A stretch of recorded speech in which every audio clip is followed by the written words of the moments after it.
हरिवंश पुराण जी का स्वाध्याय हम सभी कर रहे हैं। आचार्य जिनसेन जी द्वारा विरचित।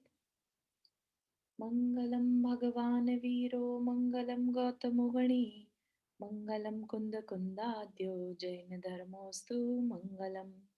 नमो अरिहंताणम नमो सेताणम नमो आयर्याणम नमो उवज्जायाणम नमो लोये सवसाहुणम। पंच परमेष्ठी भगवान की जय।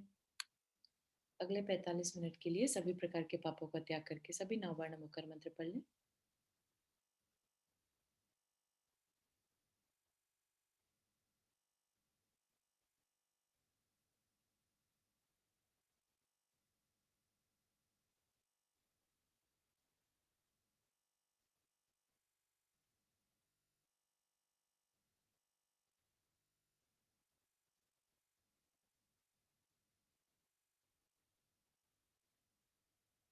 हम्म, तो हमारा हरिवंश पुराण जी में जो टॉपिक चल रहा है वो श्रुत ज्ञान का चल रहा है।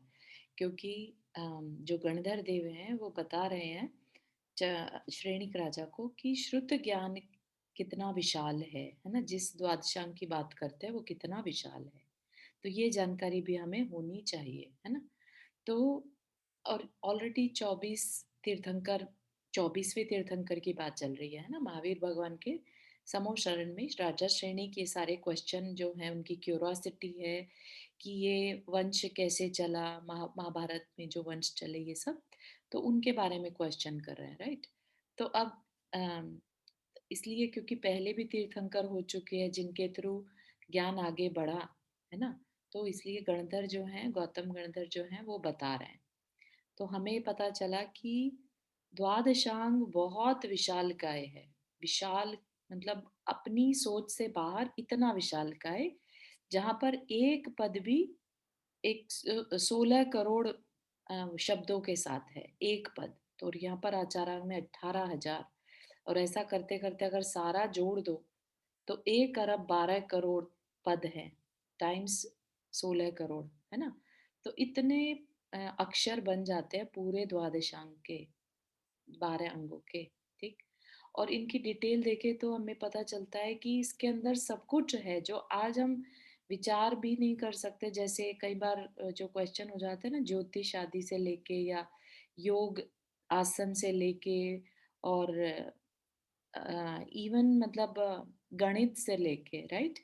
तो बहुत सारी इंफॉर्मेशन आज लॉस्ट हो गई है, लेकिन यहाँ पर थोड़ा थोड़ा पढ़ने से पता चलता है कि एवरीथिंग वाज देयर।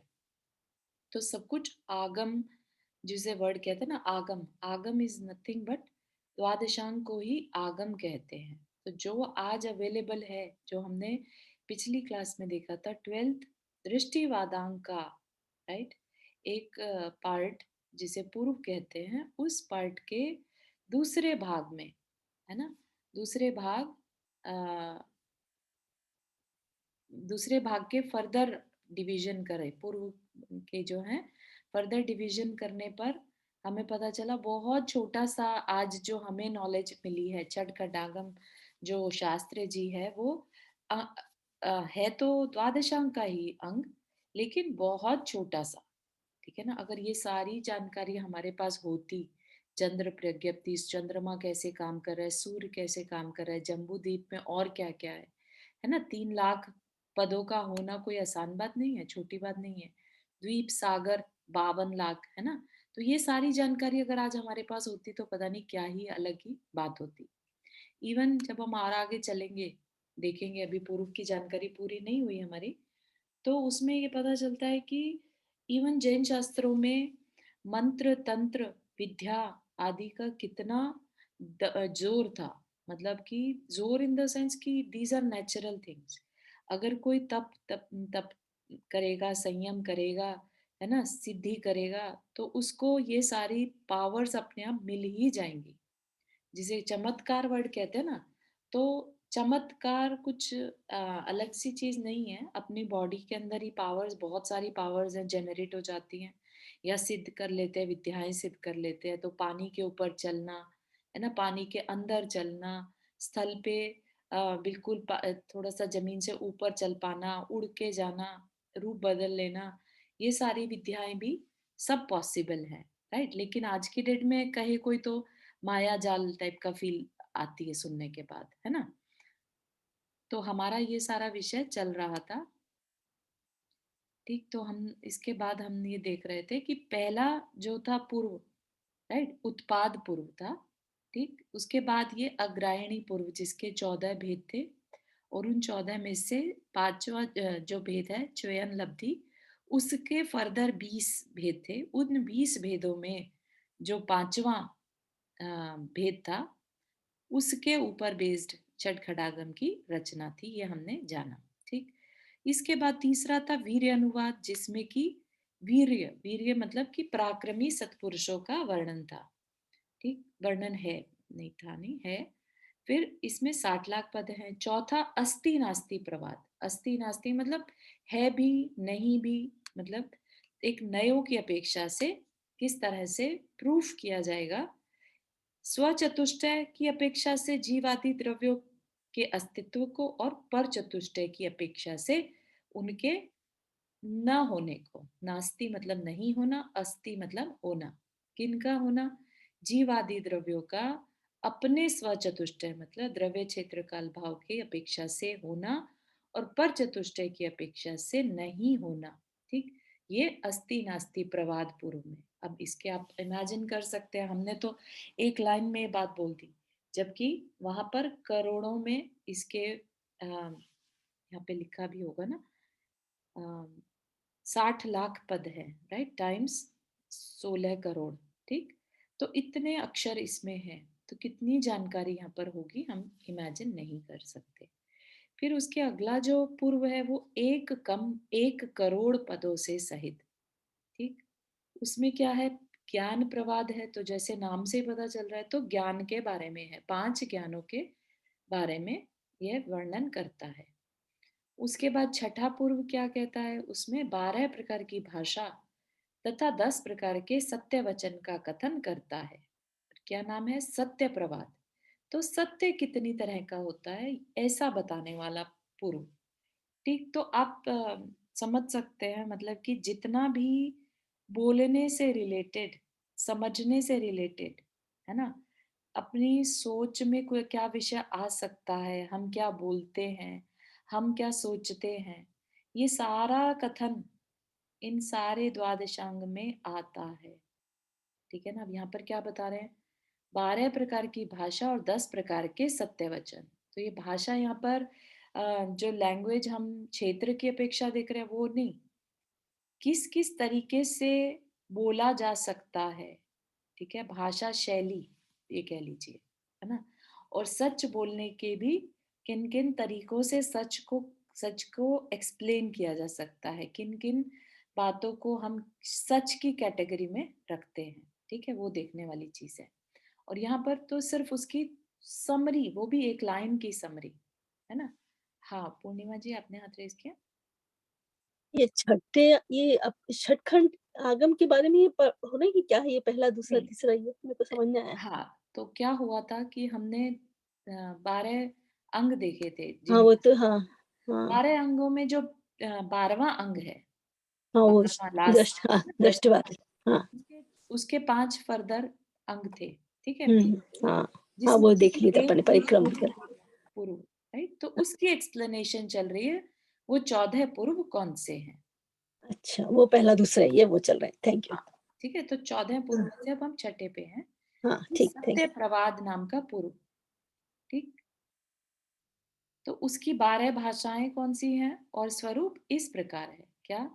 हिंसा आदि पापों के करने वाले अथवा नहीं करने वाले के लिए करना चाहिए, इस प्रकार कहना सो अभ्याख्यान भाषा है। मतलब जो हिंसा आदि पाप करवाए, ऐसी भाषा बोलना, या जो नहीं करने लायक काम को भी करना चाहिए, ऐसा कहे, सो कैसी भाषा है? अभ्याख्यान भाषा। फिर कलह कारक वचन बोलना सो कलह भाषा, यह प्रसिद्ध ही है ना, जो बिना बात के झगड़ा करा दे लोगों में आपस में, है ना, वो कलह की भाषा। तो अब इस भाषा में क्या एक्सप्लेनेशन होगा ज्यादा से ज्यादा, कि कैसे होती है, क्या कह सकते हैं, तो क्या किस तरह की कलह हो सकती है, यू नो। तो हर तरह की कलह का एक्सप्लेनेशन इस अंग में होगा, ठीक है ना? दुष्ट मनुष्यों के द्वारा पीठ पीछे दोषों का प्रकट किया जाना सो पैशून्य भाषा। पैशून्य भाषा मतलब चुगली, ठीक है? तो ऐसे जो किसी के दोषों को पीठ पीछे बताए, उजागर करे, है ना? सामने तो कुछ नहीं बोले कि उसमें ये दोष है, लेकिन उसके पीछे किसी और से इस बारे में बात करे तो ये क्या कहता है, पीठ पीछे दोषों का प्रकट किया जाना। और ऐसे मनुष्य को क्या कहा, दुष्ट मनुष्य।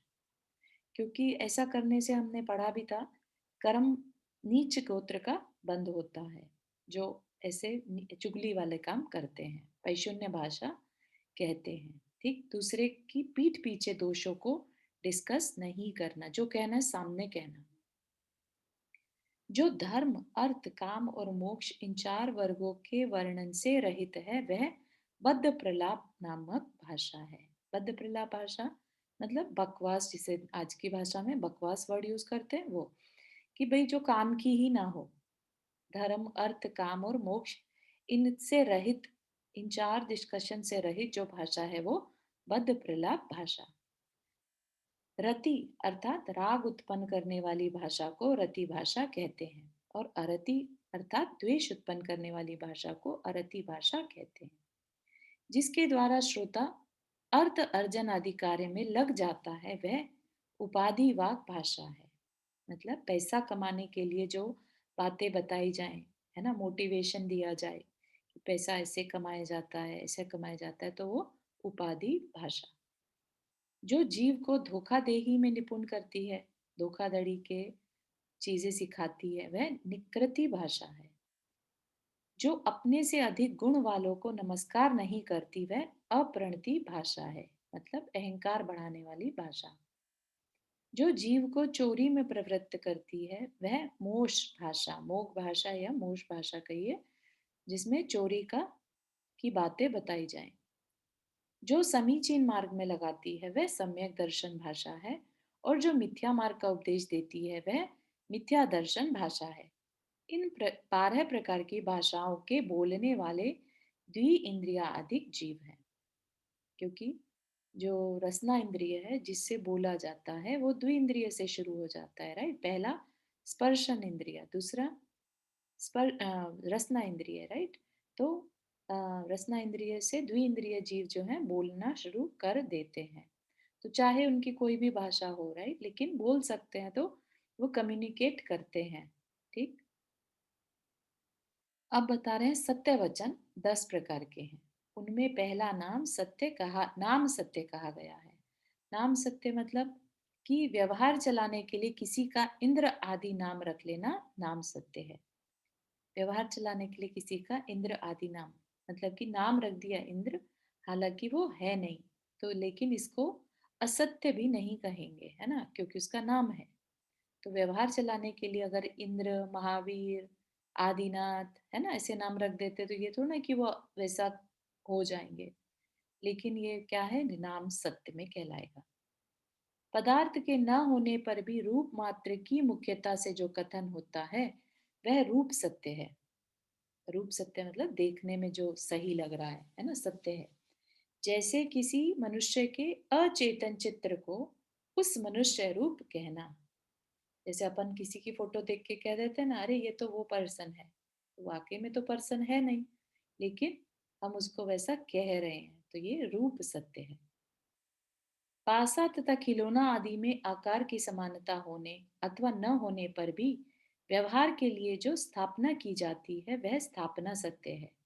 जैसे शतरंज की गोटों में वैसा आकार न होने पर भी बादशाह वजीर आदि की स्थापना करना, और हाथी घोड़ा आदि के खिलौनों में उन जैसा आकार होने पर हाथी घोड़ा आदि की स्थापना करना, है ना, वैसा रूप होने पर उनको वैसा मान लेना, जबकि वो वहां पर वैसे रियल में नहीं है ना, तो वो स्थापना सत्य। तो खाली आगम सिर्फ किस बारे में नहीं है कि बस मोक्ष मोक्ष मोक्ष की चर्चा नहीं है, हर तरह की चर्चा, ताकि हमारी बुद्धि जो है हमेशा सही गलत के बारे में विवेक रख सके, गलत क्या, सही क्या, है ना? पूरा डिटेल में जाकर उस बात को बताना। आगम के अनुसार प्रतीति कर औपशमिक आदि भावों का कथन करना प्रतीत्य सत्य है।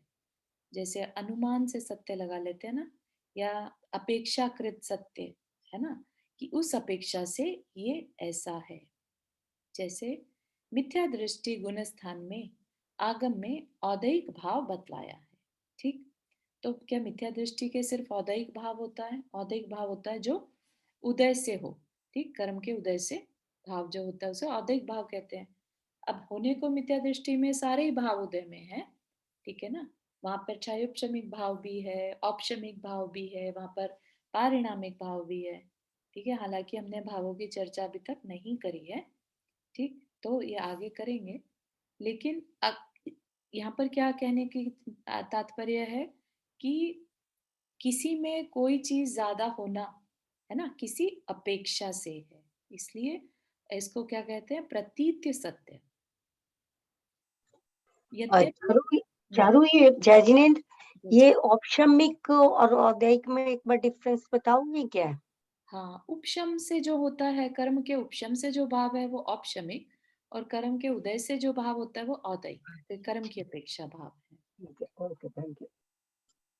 यद्यपि वहां ज्ञानावरण कर्म का क्षयोपशम भाव होने से क्षयोपशमिक तथा जीवत्व और भव्यत्व अथवा जीवत्व और अभव्यत्व की अपेक्षा पारिणामिक भाव भी है ना? जीव के अंदर पारिणामिक भाव मतलब कि वह जीव है, ऐसे एक भाव होता है, राइट?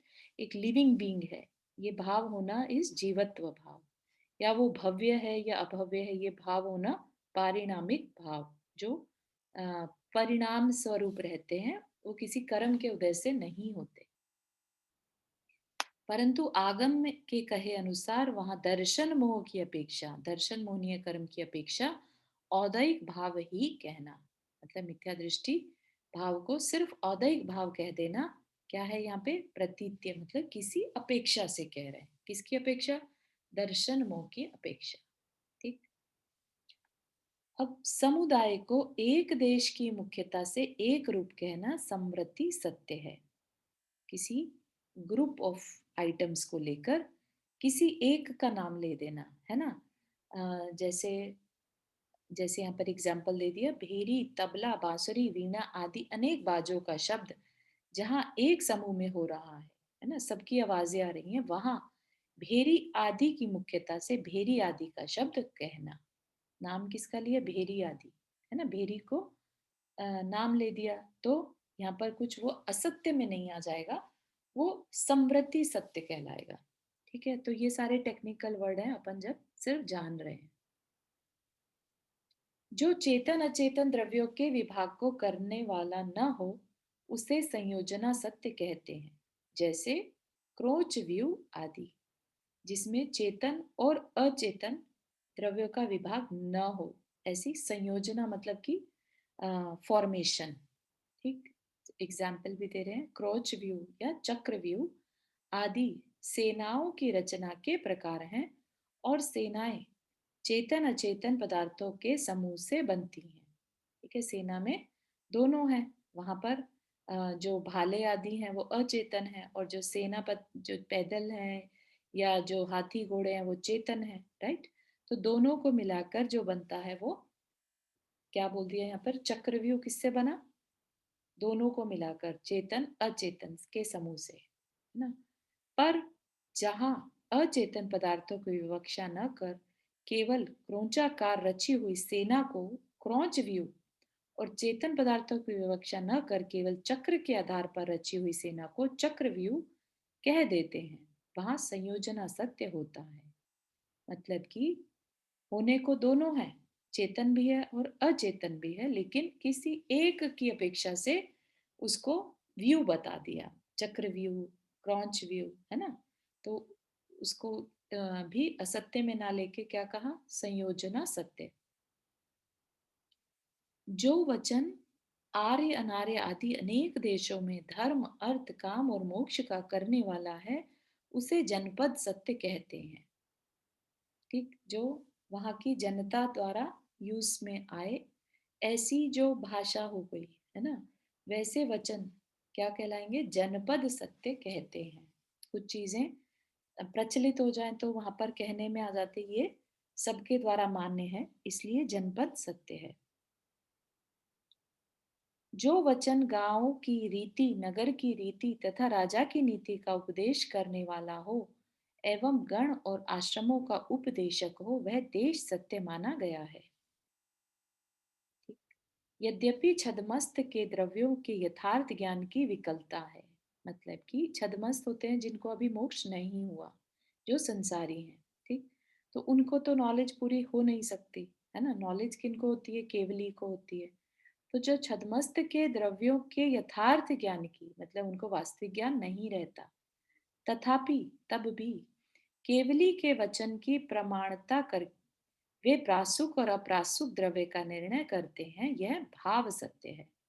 कि जो उनके केवली के कहे अनुसार बात को मान लेते हैं, वो क्या है? भाव सत्य है ना। कि अभी तक हमें तो नहीं मालूम, लेकिन आगम में ऐसा बताया है, केवली ने ऐसा बताया है, ऐसा करके जो सही और गलत का निर्णय करते हैं, वह भाव सत्य है।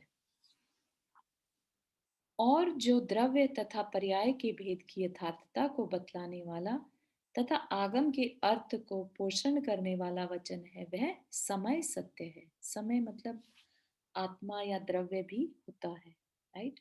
तो उनमें डिफरेंशिएट करके उनको एक्सप्लेन करने वाला है, क्या होगा? वह समय सत्य है। तो ऐसे जो सत्य प्रवाद पूर्व है वो इतना बड़ा है, उसमें ये सारी डिटेल्स हैं। अब जिसमें 26 करोड़, है ना, पद कहे, ऐसा सातवां आत्म प्रवाद नाम का पूर्व है। आत्म प्रवाद जैसा नाम से ही पता चल रहा है, आत्म स्व से रिलेटेड है, आत्मा से, जीव तत्व से रिलेटेड है।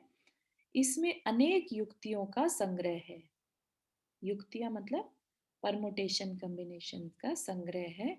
तथा कर्तृत्व मतलब करने वाला, भोक्तृत्व भोगने वाला, नित्यत्व यानी नित्य, अनित्यत्व अनित्य आदि जीव के धर्मों और अनेक भेदों का सयुक्तिक निरूपण है। जीव के धर्म मतलब जीव के स्वभाव, है ना, और उसके भेदों का। तो 26 करोड़ पद में सिर्फ जीव के बारे में, जीव करता है, भोगता है, नित्य है, अनित्य है, किस अपेक्षा से, किस धर्म के, किस स्वभाव के, किस रूप में, किस भेद में, तो इस तरह से पूरी डिटेल के साथ सिर्फ आत्मा के बारे में।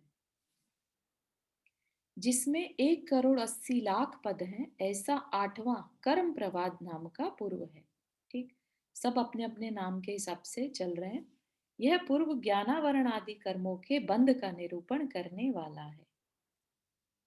जिसमें 84 लाख पद हैं, ऐसा नौवां प्रत्याख्यान पूर्व कहा गया है। प्रत्याख्यान जो कि जैसे हम प्रतिक्रमण प्रत्याख्यान पढ़ते हैं ना, वैसा वो प्रत्याख्यान यहाँ पर है। जिसमें इस पूर्व में परिमित द्रव्य प्रत्याख्यान, परिमित मतलब जिसकी एक लिमिट है, ऐसा द्रव्य प्रत्याख्यान मतलब कि द्रव्य से रिलेटेड प्रत्याख्यान की मैं आगे ये कार्य नहीं करूंगा। और अपरिमित भाव प्रत्याख्यान, भाव से रिलेटेड कार्य का नहीं करना। और वो अपरिमित है क्योंकि थॉट्स या मन से होने वाले जो सोच है वो अपरिमित है, मतलब अनलिमिटेड है। तो ऐसे भाव प्रत्याख्यान का निरूपण है। तथा यह पूर्व मुनि धर्म को बढ़ाने वाला है ना। मुनियों के द्वारा, मुनियों के लिए इसमें एक्सप्लेन किया हुआ है कि क्या नियम लेना, कैसे प्रवृत्ति करना, ये सब चीजें इसमें और डिटेल में दी हुई है। जिसमें 1,10,00,000 पद हैं, ऐसा 10वां विद्यानुवाद नाम का पूर्व है। 10वां पूर्व, जैसे जैसे हमने नोटिस किया क्रम से बढ़ रहे हैं, राइट। स्टार्टिंग के पहले उसमें सिर्फ 18,000 पद थे और अब 1,10,00,000 पद, है ना। तो जैसे जैसे आगे बढ़ रहे हैं, पदों की संख्या भी बढ़ रही है। और विद्या अनुवाद क्या है? आप सोचिए, विद्या हर तरह की विद्याएं जिससे सिद्ध हो सके। मतलब कि देखो, जो विद्याधर हैं, राइट, उन्हें तो जन्म से मिल जाती है, हेरिडिटी से, राइट। लेकिन यहाँ पर खाली हेरिडिटी वाली विद्याओं की बात नहीं कर रहे हैं। यहाँ पर जिन्हें सिद्ध किया जा सके, जैसे आपको याद हो अंजन चोर ने सिद्ध की थी विद्या, आकाशगामिनी विद्या, है ना? तो वो सिद्ध करना, या और भी कितनी सारी विद्याएं हम पढ़ते हैं, 64 रिद्धियां पढ़ते हैं, और बहुरूपिणी विद्या आदि जैसे सारी विद्याएं, है ना? तो उनको बताने वाला ये विद्यानुवाद नाम का पूर्व है। ठीक। तो आज की डेट में अवेलेबल नहीं है, सोचिए अवेलेबल होता तो कितना इसका मिसयूज हो सकता था, राइट? इसमें अंगुष्ठ प्रसेन आदि 700 लघु विद्याएं और रोहिणी आदि 500 महाविद्याएं कही गई हैं। ये विद्याओं के नाम है। ठीक। जिसमें 26 करोड़। हाँ, नंदा जी कुछ कह रहे हैं? हाँ जजनीन, आपने कहा कि अगर ये अवेलेबल होता तो इसका मिस यूज होता। मिस यूज क्यों होता? हम सब में ऐसा नहीं। कि हाँ सॉरी, आप पूरा कीजिए। हाँ, मतलब मिस यूज क्यों हो जाता है? मतलब उसमें नॉलेज है, हर कोई थोड़ी ना उसको कर सकता है और पा सकता है उसको, मतलब रिद्धि को या हाँ, किसी भी। बिल्कुल सही बात है, बिल्कुल सही बात है। उसको पा नहीं सकता, लेकिन अपन ने देखा कि कभी कभी जो संयमधारी भी होते हैं, राइट, अगर बहुत ज्यादा विद्याएं हो और उनका मन भटक जाए, राइट, तो वो उसको मिसयूज भी कर सकते हैं। ठीक है ना?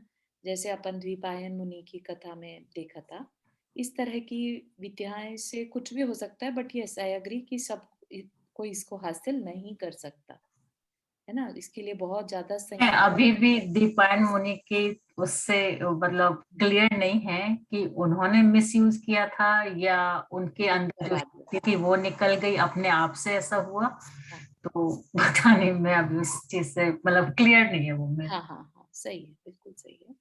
नहीं, आई अग्री कि ये पूर्व की जानकारी होना और उनकी विद्याओं को सिद्ध करना कोई आसान काम नहीं है। बहुत ज्यादा इसके लिए सिद्धि तपस्या चाहिए होती है तपस्या बहुत। चाहिए। बिल्कुल सही।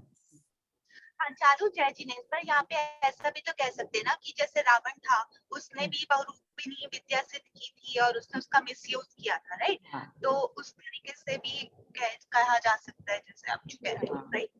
हाँ, तो यहाँ पर इस मिसयूज का मतलब यही है कि हम, ठीक है, पूर्व के ज्ञाता तो नहीं हो सकते, उसके लिए पूरी सिद्धि चाहिए, लेकिन अगर ये जानकारियां अवेलेबल हो, राइट, तो हम थोड़ी थोड़ी नॉलेज से, जैसे अभी हम आगे भी देखेंगे, तो उन छोटी छोटी विद्याओं को तो हम सिद्ध करने की कोशिश में लग ही जाते हैं, है ना? तो इस तरह से सबका क्या है, एक तरह से मिसयूज होने के चांसेस बढ़ जाते हैं, है ना? पूरा पूर्व का ज्ञान होने के लिए हमें सिद्धि चाहिए, हमें तपस्या चाहिए, लेकिन अगर हम उसको थोड़ा थोड़ा भी जैसे पढ़ के और उसकी प्रैक्टिस शुरू कर दें, तो उसके लिए तो कोई हमें सिद्धि की जरूरत नहीं है ना? तो उसके लिए हमें बहुत ज्यादा तपस्या की जरूरत नहीं है, लेकिन हर तरह की विद्याएं हैं यहाँ पर, राइट? कुछ के लिए ज्यादा चाहिए होगी सिद्धि, किसी के लिए कम सिद्धि चाहिए। तो मतलब कहने का यही है, जैसे या आज की डेट में तंत्र मंत्र जितना अवेलेबल है, उसी का मिसयूज कितना है, क्योंकि आगे आगे का समय जो है वो खराब आ रहा है, राइट? कषाय बढ़ रही हैं, द्वेष बढ़ रहे हैं, तो वो मिसयूज होने के चांसेस ज्यादा होंगे, ऐसा हम मान सकते हैं। Thank you. अब है जिसमें 26 करोड़ पद प्रतिष्ठित हैं, ऐसा 11वां कल्याणवाद नाम का पूर्व है। यह सार्थक नामधारी है और सूर्य चंद्रमा आदि ज्योतिषी देवों के संचार तथा सुरेंद्र असुरेंद्र कृत 63 शलाका पुरुषों के कल्याण का विस्तार के साथ वर्णन करता है। कैसे शलाका पुरुषों के बारे में सारी जानकारी देने वाला ये कल्याणवाद नाम का पूर्व है। और सूर्य चंद्रमा आदि ज्योतिषी देवों के संचार, है ना, उनका कैसा मतलब पूरा एक तरह से जैन ज्योतिष बेसिकली इसके अंदर आ जाएगा। इसी के अंदर अष्टांग महानिमित्त शकुन अपशकुन का भी वर्णन है। क्या है? स्वप्न, अंतरिक्ष, भौम, अंग, स्वर, व्यंजन, लक्षण और चिन्ह, इन अष्टांग निमित्तों और अनेक शकुनों का भी वर्णन है। है ना। तो इवन जैसे पक्षियों की आवाजें पहचान पाना, पक्षी क्या बात कर रहे हैं, पक्षियों की भाषा, जानवरों की भाषा, ये तक अपने शास्त्रों में दिया हुआ था। जो पहले के महाराज या कह लीजिए मुनि, जो रिद्धिधारी मुनिराज वगैरह होते हैं, राइट, जो इन अंगों के ज्ञान ज्ञाता रहते हैं, उनको जानवरों की वो क्या बात कर रहे हैं वो तक उनको जानकारी रहती है। हाँ, भूमिका हाथ raise किया। शकुन क्या होता है? शकुन ओमिन साइन होता है ना, एक तो ऑस्पिशियस एंड ओमिन, अच्छा, जैसे अपशकुन। अपशकुन और शकुन। शकुन मतलब शुभ शकुन और अपशकुन, ठीक है। है ना। अपन ने उसमें भी देखा था कि सीता को जानकारी थी, मंदोदरी को जानकारी थी, इवन और भी बहुत सी जगहों पर देखते हैं ना, शुभ शकुन दिख रहे हैं, शुभ चिन्ह दिखाई दे रहे हैं, काम होगा कि नहीं होगा। इस तरह से बहुत सारी जानकारी है, थोड़ी थोड़ी अभी भी अवेलेबल है ज्योतिष के बारे में, लेकिन बहुत ज्यादा नहीं अवेलेबल अभी। एक मिनट, या थोड़ा सा फिर से बताएंगे ये किस किस उस कैटेगरी में आता है, किस ये अष्टांग निमित्तों का ज्ञान होता है, 8 तरीकों से निमित्त ज्ञान, है ना। जैसे कि इवन बिल्ली रास्ता काट गई, अगर हम उसको सिंपल माने कि बिल्ली, हर बिल्ली का रास्ता काटना इज अंधविश्वास, लेकिन कुछ विशेष परिस्थितियों में, राइट, जब ये जानकारी हो कि किस दिशा से आई थी, किस रंग की थी, या क्या किस तेजी से आई थी, इतनी बहुत सारी चीजें देखकर फिर निमित्त ज्ञानी निमित्त लगा लेते हैं। या कोई पक्षी अगर क्राई कर रहा है, हम निकले बाहर काम से और रोते हुए उसका रुदन सुनाई दे रहा है, राइट, जैसे बोलते हैं ना कि कुत्ते रोते हैं तो अच्छा नहीं माना जाता, तो वो भी कि किस दिशा से आवाज आ रही है, राइट, ये सारी चीजें भी मैटर करती हैं अभी भी, बताने वाला अगर कोई हो तो, ठीक है ना। फिर अंगों का ये प्रकार, ज्ञान अभी अवेलेबल नहीं है? हाँ, अभी पूरी तरह अवेलेबल नहीं है, लेकिन कुछ मात्रा में अभी भी किसी को जाति स्मरण आदि से ज्ञान हो जाते हैं। अच्छा। हाँ,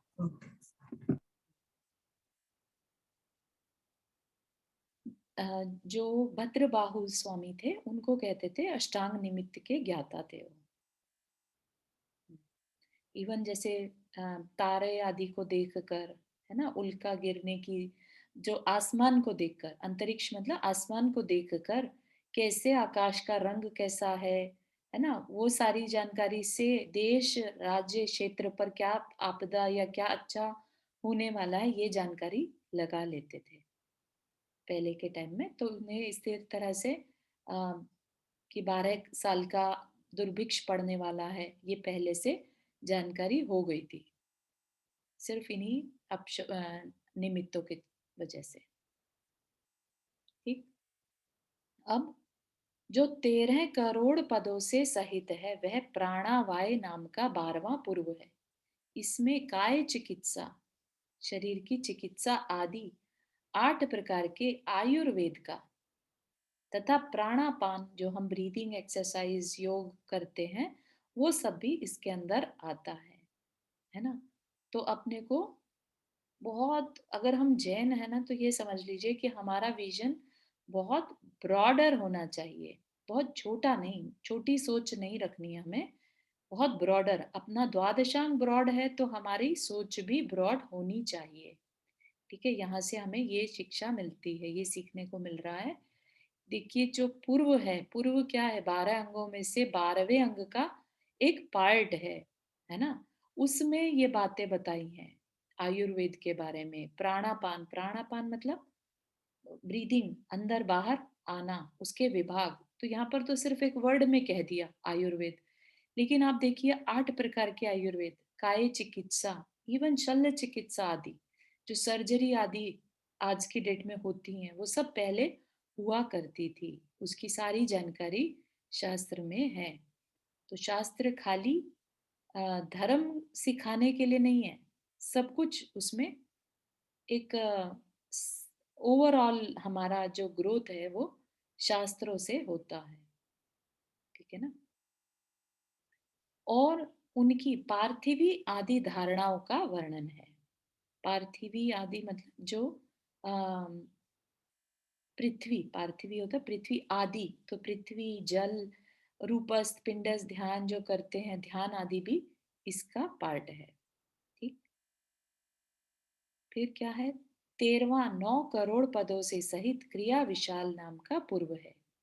इसमें क्या है, छंद शास्त्र, व्याकरण शास्त्र तथा शिल्प कला आदि अनेक गुणों का वर्णन है।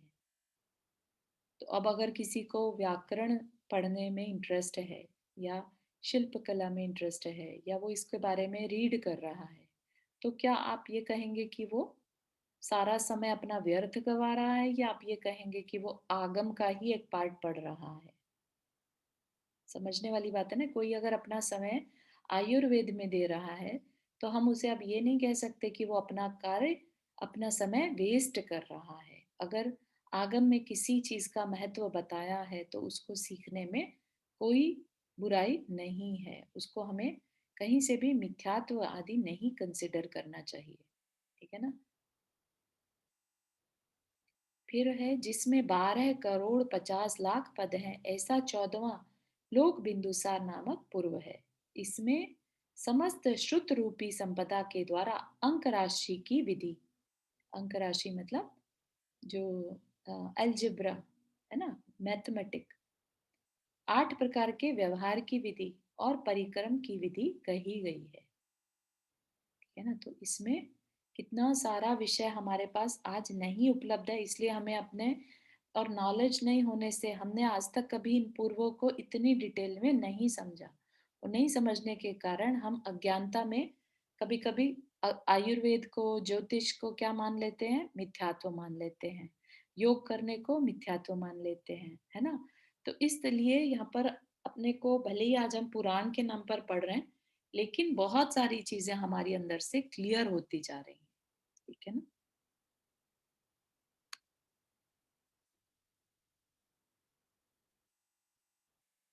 ना, त्रिलोक बिंदुसार या लोक बिंदुसार, 3 लोक का स्वरूप, गणित, मोक्ष का स्वरूप, मोक्ष ले जाने वाली क्रिया और मोक्ष सुख आदि का वर्णन। तो कितना कुछ, क्रिया विशाल में 72 कला, स्त्रियों के 64 गुण, है ना, शिल्प आदि, और भी बहुत सारी क्रियाएं, जो गर्भाधान की क्रिया, 56 क्रियाएं, 84 क्रियाएं, ये सब इसके अंदर। फिर चिकित्सा में यहाँ पर, है ना, आयुर्वेद आ गया, भूमि कर्म, विश्व विद्या, प्राणायाम आदि भेद प्रभेद। तो सोचिए आज के टाइम में, मतलब अपन थोड़े से ज्ञान से और दूसरे के ऊपर अपन दोषारोपण करना शुरू कर देते हैं, अरे ये पता नहीं ये क्यों पढ़ रहा है ना, ऐसा क्यों सीख रहा है, ये धर्म क्यों नहीं पढ़ रहा है, ये सिर्फ पूजा पाठ क्यों नहीं कर रहा है। तो ऐसा नहीं समझना, जो भी पढ़ रहे हैं हम, जो भी सीख रहे हैं, वो कहीं ना कहीं हमारी आत्मा के कल्याण से रिलेटेड होना चाहिए बस। अभी हमने भाषा के बारे में सीखा, राइट। अगर हमने भाषा की जानकारी ले ली और हम कल को किसी की चुगली करने से बच गए, तब तो हम कहेंगे कि हमने आत्मा के कल्याण के लिए कार्य किया। लेकिन हमने सारी स्तुतियां, सारे स्तोत्र, पूजाएं याद कर ली, और एक ये बात याद नहीं करी कि हम किसी की निंदा, चुगली आदि ना करें, तो फिर हमने आगम को कहाँ समझा, है ना। तो वो ज्यादा डेंजरस है, बजाय इसके कि हम बात को गहराई से समझें, है ना। ये सारी जानकारी हमें क्यों दी हुई है। प्राणवाद अगर बता रहा है कि प्राणायाम के बारे में बता रहा है, तो जो पर्पस से बता रहा है उस पर्पस को समझने की कोशिश करें, है ना। प्राणायाम से हम अपने प्राणों को, ब्रीदिंग को, अगर बहुत सारी बीमारियां अगर हम उससे ठीक कर पा रहे हैं, राइट, तो हम बहुत सारे जो आज की डेट के एलोपैथिक मेडिसिन हैं, जो वेस्टर्न वर्ल्ड की मेडिसिन हैं, हम उससे बच पा रहे हैं, राइट। हम अपनी एज को और अच्छे से जी पा रहे हैं, तो इसमें क्या गलत होगा, राइट। तो इतनी जल्दीबाजी नहीं करनी चाहिए किसी के भी बारे में जज करने के लिए, कि अरे वो अगर ये सीख रहा है तो वो टोटली आउट ऑफ द धार्मिक नहीं है, ऐसा नहीं सोचना, है ना। अब आगे के कोई भी अगर आयुर्वेद सीख रहा है, तो हम ये नहीं कह सकते, क्योंकि आयुर्वेद भी अगर द्वादशांग का अंग है और कोई सीख रहा है, तो ये मत समझिए कि वो धार्मिक नहीं है। ठीक है ना। अपन ने धर्म का बहुत छोटा रूप बना लिया है। सिर्फ जो मंदिर जाकर पूजा में बैठे वो धार्मिक, या स्वाध्याय में बैठे वो धार्मिक, बाकी सारी चीजें कुछ भी काम की नहीं है ना? समझ में आया ये पॉइंट? इतना सारा पूर्वों के बारे में जानकारी देने का क्या पर्पस था? बहुत अच्छा बताया आपने, और मतलब ये सारी डिटेल्स देख के और अच्छा लग रहा है। और मतलब अब जैसे पहले मेरा होता था वॉक पे जाना है, प्राणायाम करना था, फिर मेडिटेशन शुरू किया तो लगा कि मतलब वॉक नहीं हो पा रही थी, हाँ हाँ तो अब लग रहा है कि वो भी अच्छा है। उसके बाद जो प्राणायाम कर रहे हैं दैट इज हाँ ऑल्सो पार्ट ऑफ इट। हाँ। बहुत अच्छा लगा। हमें हमें आचार्यों ने बताया है कि करना है, ठीक है। हम नहीं हर चीज सीख सकते, हम हर 72 की 72 कलाओं में निपुण नहीं हो सकते, क्योंकि आज अवेलेबिलिटी नहीं है। तो इसका ये मतलब नहीं है कि हम एक भी नहीं सीख सकते, है ना? किसी एक कला में तो निपुण हो सकते हैं ना। हम शरीर चिकित्सा वैसे नहीं कर सकते, लेकिन ये तो मान सकते हैं कि थोड़ी बेसिक नॉलेज आहार विचार की हमें होनी चाहिए। किस टाइम क्या खाना क्या नहीं खाना, हमारे शरीर के लिए, वात पित्त कफ के लिए क्या सही है क्या नहीं है, इतनी थोड़ी बेसिक जानकारी तो ले ही सकते हैं ना, है ना? उसमें जो समय जा रहा है वो वेस्ट नहीं है, ये मान के चलिए, ठीक है ना?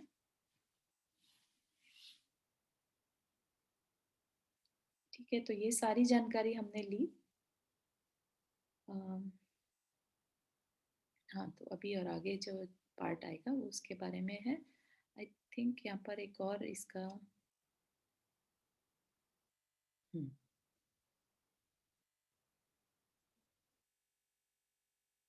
ये जब अभी बता रहे हैं, अभी आगे और थोड़ा सा बता रहे हैं। पहले दृष्टिवाद अंग के 5 भेद थे। 5 भेद अगर किसी को याद हो तो हमने क्या देखे थे? सूत्र, पूर्व, चूलिका, है ना, और प्रज्ञप्ति, राइट? तो उसमें जो है 5 भेदों में से एक चूलिका भेद भी बताया था। चूलिका भेद में 5 फर्दर भेद हैं। क्या है? जलगता, स्थलगता, आकाशगता, रूपगता और मायागता। ये 5 भेद हैं। तो अगर हम इनका थोड़ा सा देखें तो क्या है? जल में गमन, जल का स्तंभन, स्तंभन मतलब जल को रोक देना, है ना? कई बार मूवीज वगैरह में अपन देखते हैं किसी में शक्ति रहती है कि पानी के बीच में रास्ता बना देना, है ना?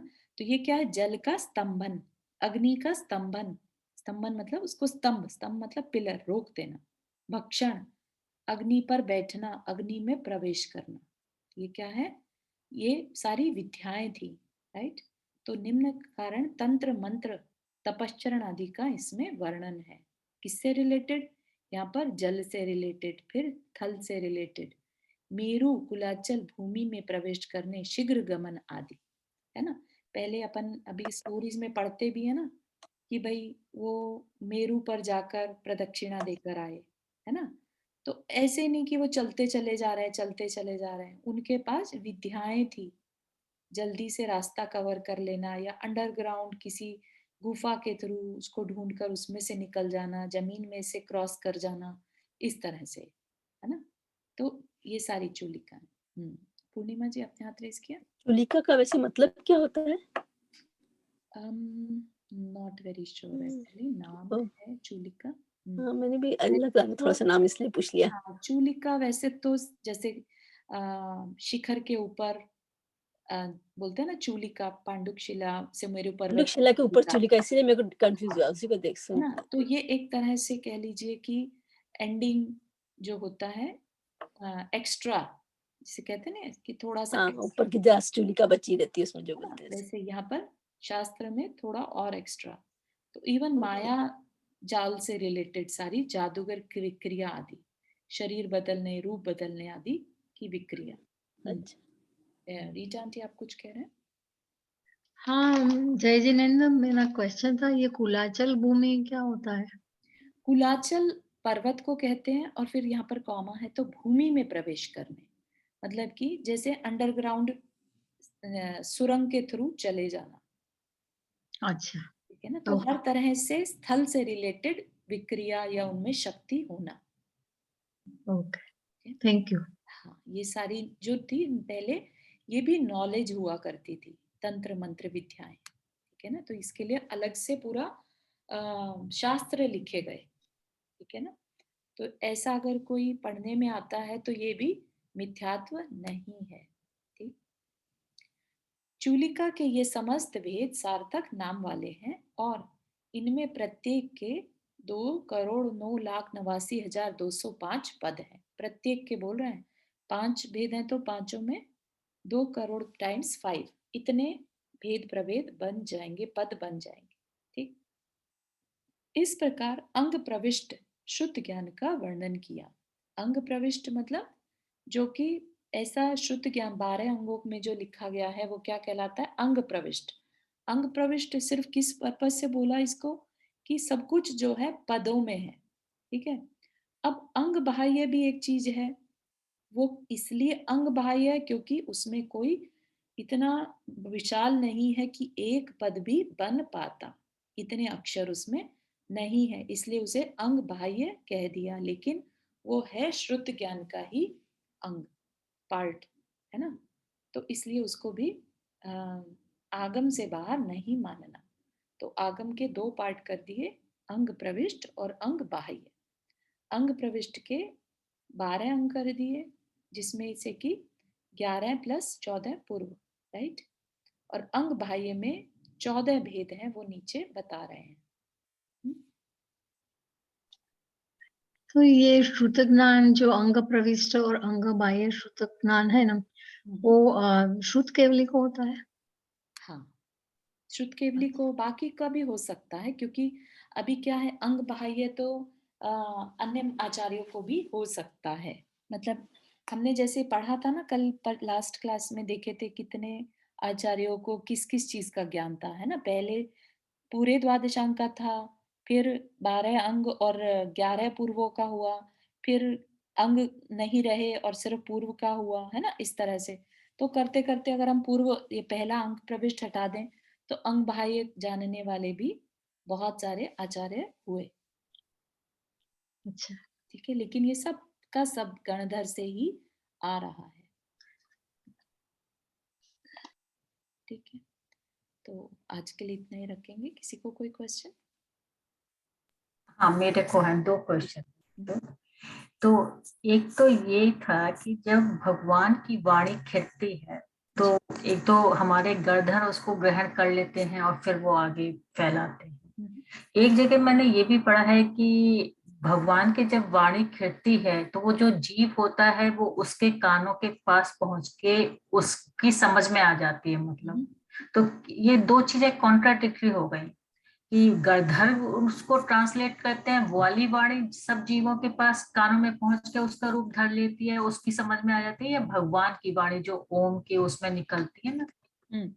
तो जो मेरी जानकारी है उसमें तो यही है कि जो अंग, ये जो द्वादशांग की जानकारी है वो तो गणधर ही ऑब्जर्व कर सकते हैं, क्योंकि उन्हीं में इतना कैपेसिटी रहती है, इतनी क्षमता होती है, इतनी विशुद्धि होती है कि वो द्वादशांग वाणी को ग्रहण कर सकें।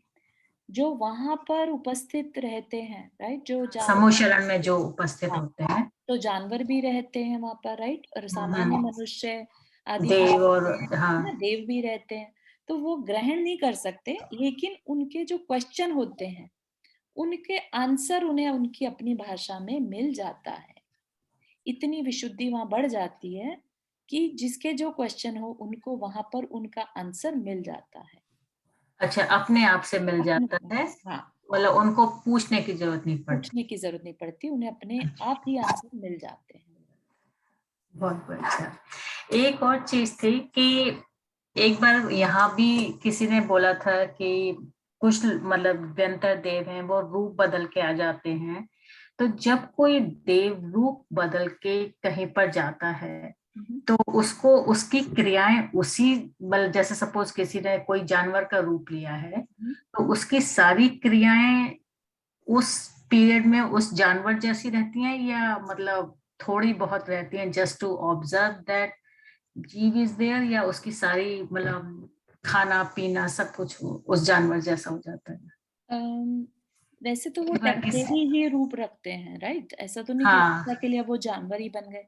तो उनकी क्रियाएं कुछ उनके हाथ में है, जिसको वो करना चाहेंगे वो अपने हिसाब से चूज कर लेते हैं, राइट। ऐसा नहीं है कि अब वो कल को उसकी तरह से लेट से गाय बन गए, राइट, तो कल को वो दूध भी देंगे और उनके काफ भी होगा, ऐसा नहीं। उनको जो जिस टाइम जिस चीज की जरूरत है वो उतना रूप बदल लिया थोड़ी देर के लिए अच्छा, और फिर अच्छा। वापस से अपना रूप में चले गए।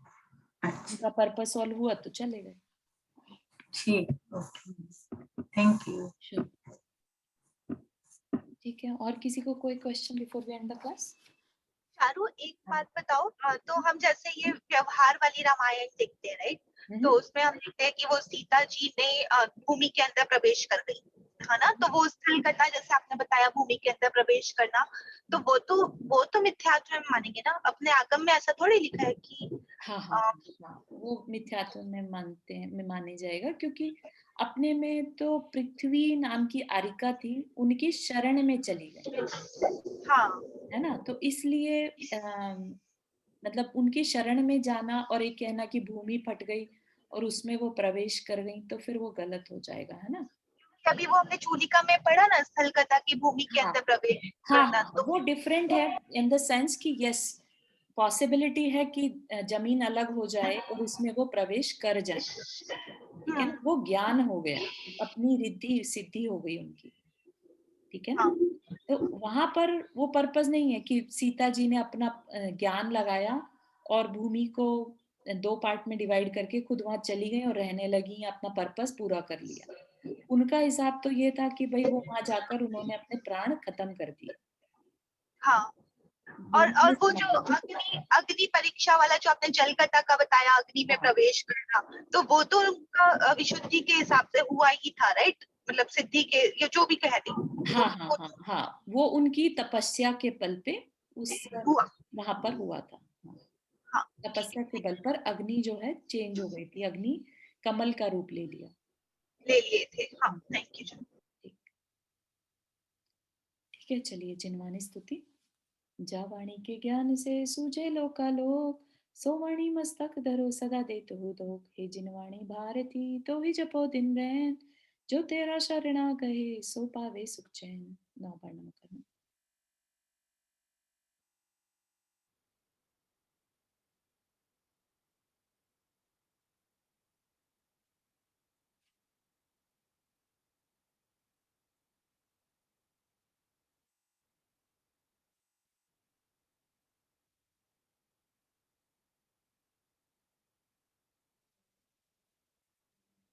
जय जिनेन्द्र सभी को। जय जिनेन्द्र सभी को। जय जिनेन्द्र सभी को। जय जिनेन्द्र सभी को। जय जिनेन्द्र।